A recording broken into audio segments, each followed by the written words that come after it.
Hi friends, ఇప్పుడైతే మేము navy pear లో ద బటర్ఫ్లై హౌస్ అని వచ్చాం ఫ్రెండ్స్. దీంట్లో అన్ని బటర్ఫ్లైస్ ఉంటాయి ఫ్రెండ్స్, అందుకనే ద బటర్ఫ్లై హౌస్ ఫ్రెండ్స్. ఇదైతే నేవీ పియర్ లో అవైలబుల్ గా ఉంది. చికాగో చిల్డ్రన్స్ మ్యూజియం దగ్గర. దీంట్లో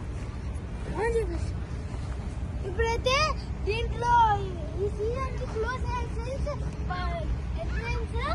అక్కడ బోర్డు ఉంది, చూపిస్తారండి. ఈ సీజన్ చాలా కూల్ ఉందని క్లోజ్ చేసేసారు ఫ్రెండ్స్. చూడండి, క్లోజ్ ఫర్ ద సీజన్ అని పెట్టారు ఫ్రెండ్స్. అంటే ఇది క్లోజ్ ఫ్రెండ్స్. ఈ సీజన్ కి నెక్స్ట్ సీజన్ కి ఓపెన్ చేస్తారేమో ఫ్రెండ్స్. మాకు కూడా కలర్ఫుల్ బటర్ఫ్లైస్ కంపడుతున్నాయి ఫ్రెండ్స్. మీకు కంపడతాయా లేదా? ఎందుకంటే ఇది రెడ్ ఉంది కాబట్టి మీకు కంపర్ ఉంటే కామెంట్ చేయండి ఎస్ అని. ఇక బయట దాన్ని హౌసెస్ పెట్టుకున్నాయి ఫ్రెండ్స్. సౌండ్ కూడా చేస్తున్నాయి, విన్నాడా? వినింటే కామెంట్ చేయండి friends. Bye bye, please like and subscribe. Thank you.